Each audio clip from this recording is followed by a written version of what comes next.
lagi, mari kita berdoa. Bapa, terima kasih untuk setiap pujian yang boleh kami naikkan.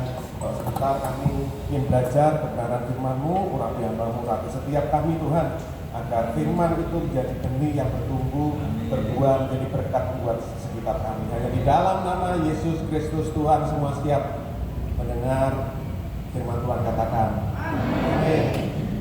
Saya senang kalau dikasih firman. Terima kasih loh Pak Junedi, ngerti hati saya, dikasih firman. Soalnya sekarang kan zamannya ya masih peralihan Bapak ini. Bukan itu, beberapa hari yang lalu, 2 minggu yang lalu gak salah, saya pelayanan. Waktu saya pelayanan saya lihat WA-nya semangat gitu ya, nyanyi, wah, kalah tadi Bu, satu nyanyi ya, kalah, wah, heboh pokoknya. Yang tak pikirin satu tok, mik liyane iki ndi ya kok gak ketok. Tiba giliran saya, miknya yo itu. Waduh, yo maaf, itu sudah kemana-mana. Jadi hari ini saya bersyukur saya dapat mic baru.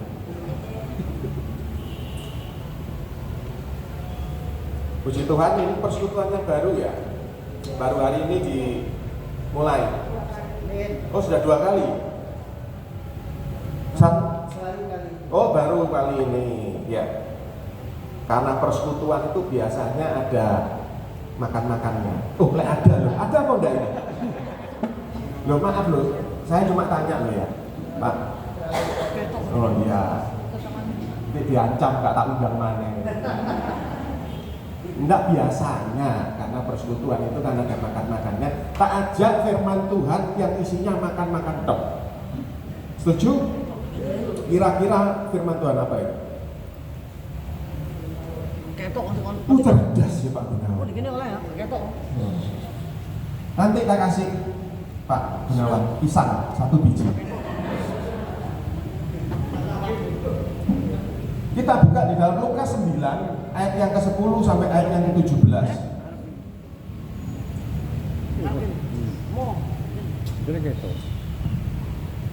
Lukas 9,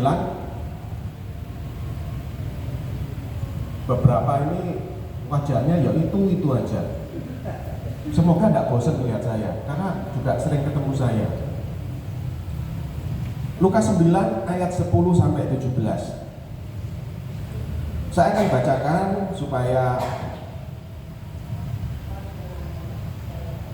kita ingat peristiwa ini.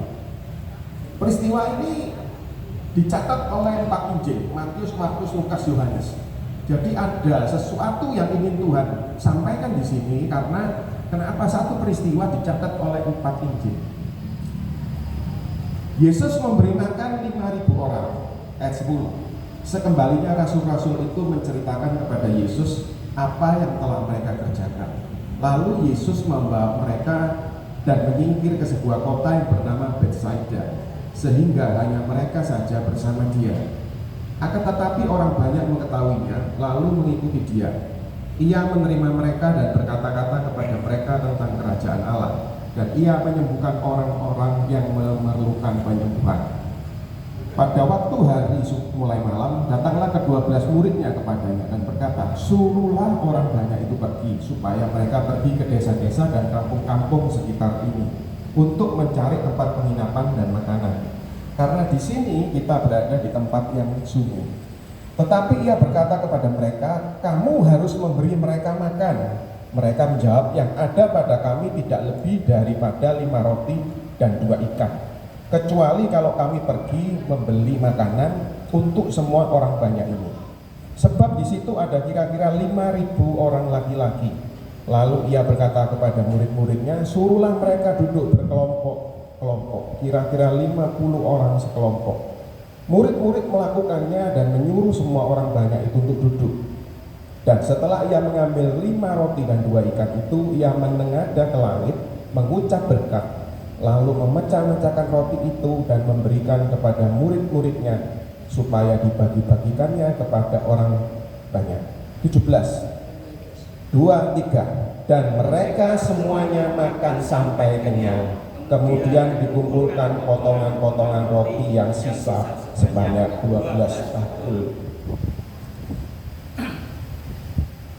Ketika memulai sebuah persekutuan, saya beberapa kali menyampaikan tentang hal ini. Ketika orang banyak itu mengikuti Yesus, Yesus maunya itu menyingkir dengan murid-muridnya. Tapi orang banyak ini akhirnya tahu. Dan ketika mereka tahu, mereka mengikuti Yesus sampai dikatakan malam hari. Kemudian mereka lapar, capek, terus kesel, luwe, wong lek wis kesel, luwe gawanane ngamuk, wah gledok wis. Kalau ke rumah makan lek iso mlebu langsung mangan. Karena sudah capek, ngantuk, lapar. Tetapi di sini ada sesuatu yang menarik. Di ayat yang ke-14 di bagian B ditulis gini. Lalu ia berkata kepada murid-muridnya, suruhlah mereka duduk berkelompok-kelompok. Kira-kira 50 orang sekelompok. Ketika mereka itu sudah capek, ngantuk, lapar, yang Yesus lakukan bukan membuat mujizat. Tiba-tiba Yesus menengadah ke langit dan berkata, turunlah sego campur. Turun enggak? Turun pasti sego campur. Turun nasi kunel. Kalau saudara belum pernah nasi kunel, perlu kembali. Saya nggak promosi karena bukan saya punya, tapi itu haujud. Harganya 25.000. Saya nggak khotbah dodolan nasi kunel. Kalau Yesus mau melakukan itu, saat itu juga terjadi. Tapi yang dilakukan Yesus ya itu. Justru ketika mereka capek, ngantuk, lapar, Yesus nyuruh mereka untuk duduk berkelompok-kelompok. Dikatakan di situ kira-kira 50 orang sekelompok. Segini ini berapa? Anggaplah 50 ya. Itu yang dicatat di situ 5.000 orang laki-laki. Ngomong aja 5.000, nggak usah ngejak bojo wis. Berarti ada kelompok kayak gini itu sebanyak berapa? 100. 50, 100. Itu kalau nggak bawa bojo. Kalau bawa bojo berarti ada kelompok gini itu 200 kelompok kayak gitu. Dan Yesus suruh mereka untuk duduk berkelompok. Mengapa Yesus suruh mereka duduk berkelompok-kelompok? Jangan ngantuk-ngantuk, aku itu takut. Jawaban.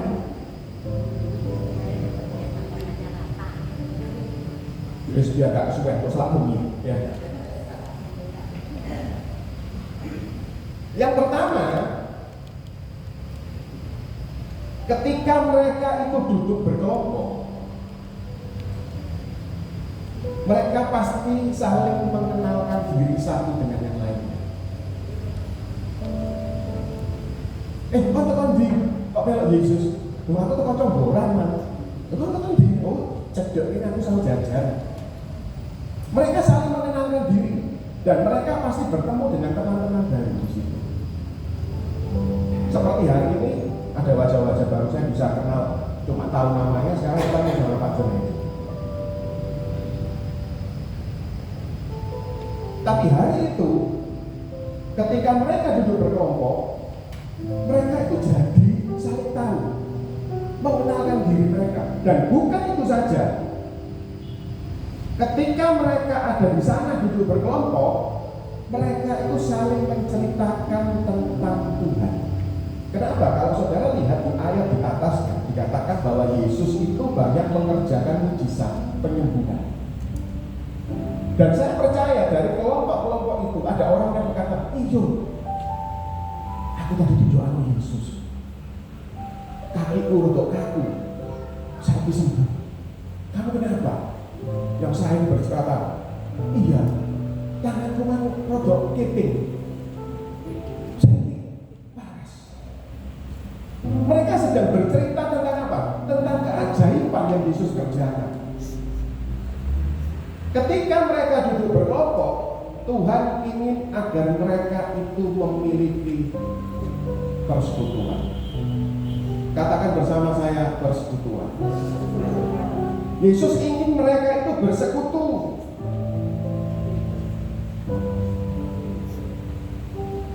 Seperti halnya saat ini, saudara hadir di sini, Yesus ingin mereka itu bersekutu. Dan saudara tahu keajaiban orang yang bersekutu dan mereka sedang membicarakan Yesus itu tertulis di dalam Mazmur 133. Saya akan buka di dalam Mazmur 133. Judul perikopnya adalah persaudaraan yang rukun. Persekutuan ini namanya persekutuan kasih filia.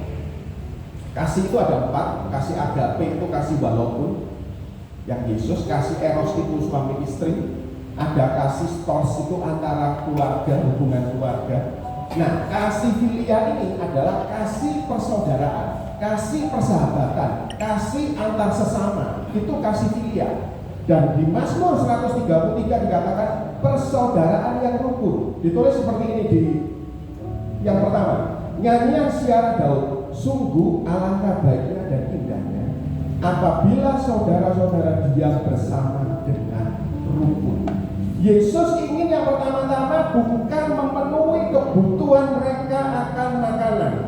Yesus ingin agar mereka itu memiliki persekutuan satu dengan yang lainnya. Yang nanti katakan amin. Dan saudara tahu, ketika mereka bersekutu dan mereka sedang membicarakan Yesus, makanya bersekutu itu ojo rasani, ojo rasa-rasa. Karena persekutuan yang dibentuk itu Tuhan ingin saudara dan saya saling menguatkan, saling membangun, saling menasehati. Itu fungsinya persekutuan. Makanya Yesus ingin mereka bersekutu.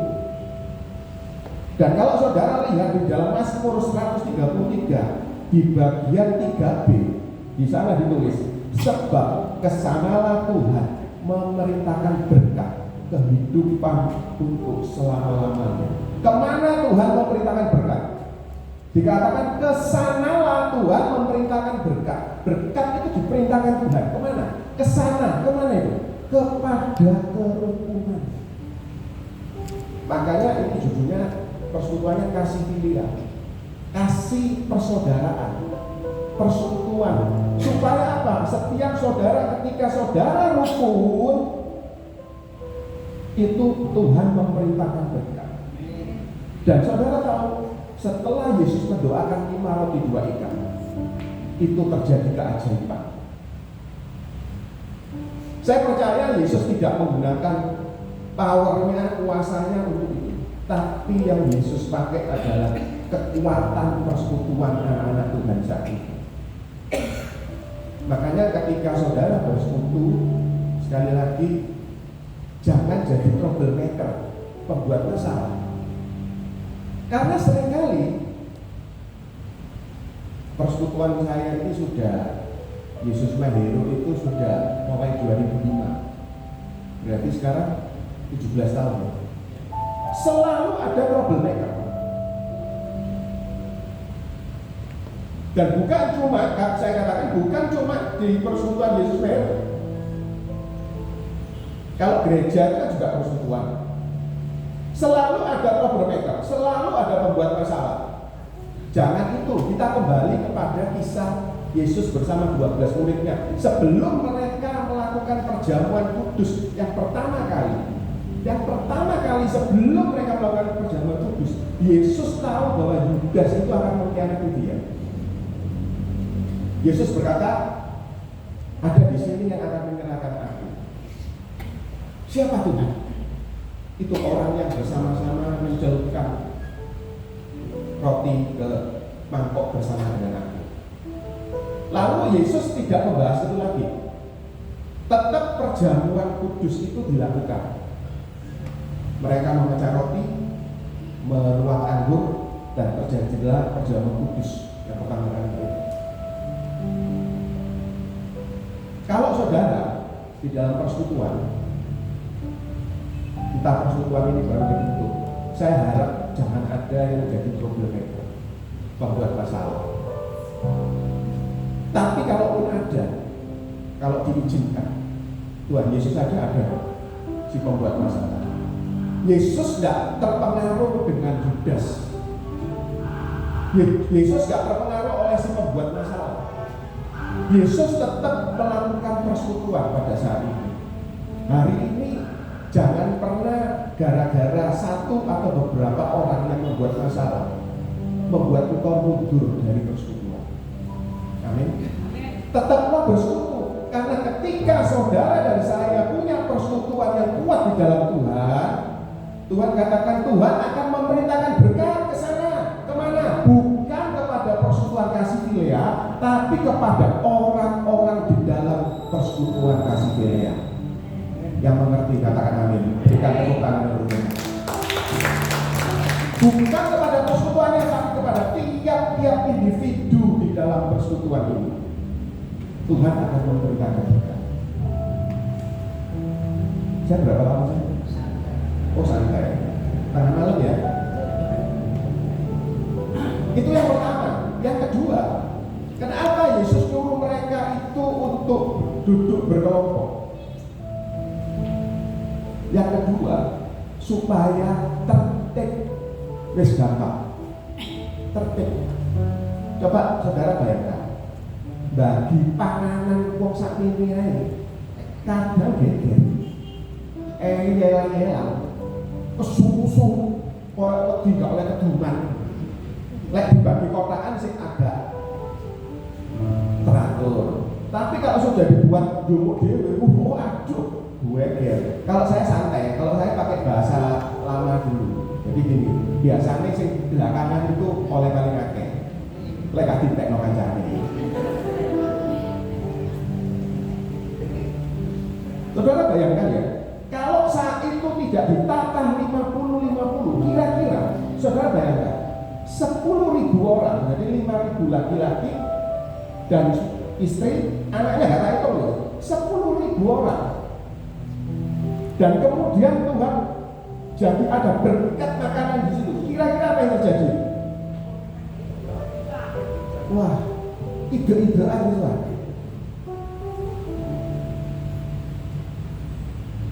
Makanya Yesus ingin cerdas. Dulu sebelum ada panitia Natal, Yesus sudah ngatur itu loh. Yesus sudah membuat itu. Yesus suruh mereka untuk duduk berkelompok supaya apa? Supaya mereka teratur. Supaya kalau saudara perhatikan di ayat yang ke-17 dikatakan dan mereka semuanya makan sampai kenyang. Sitok-sitok itu makan sampai kenyang. Kenapa? Karena teratur, iso ditotong. Makanya ketika saudara bersekutu, saudara menceritakan tentang Yesus, yang berikutnya kita belajar tertib di dalam mengiring Tuhan. Tadi ada pujian apa tadi yang awal ini? Yang pertama tadi apa?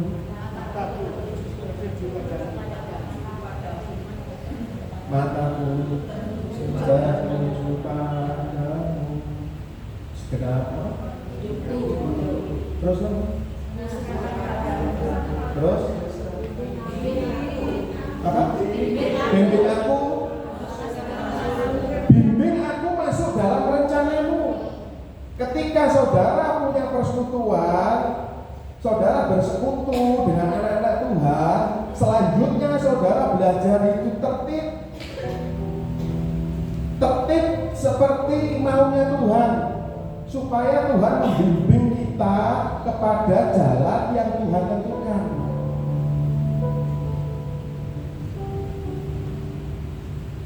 Saya katakan kemarin beberapa waktu lalu, sebenarnya maunya Tuhan membawa Israel dari Mesir ke Kanaan itu, Tuhan ingin itu semua itu bisa masuk Kanaan, masuk ke tanah perjanjian. Cuma itu toh, tujuan Tuhan itu cuma agar mereka semua masuk sana.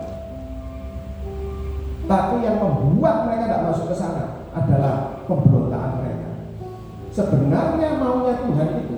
Makanya Tuhan itu seringkali membawa kita ke dalam pencobaan, ke dalam pergumulan, ke dalam masalah adalah supaya apa? Supaya jalan kita ini balik lagi.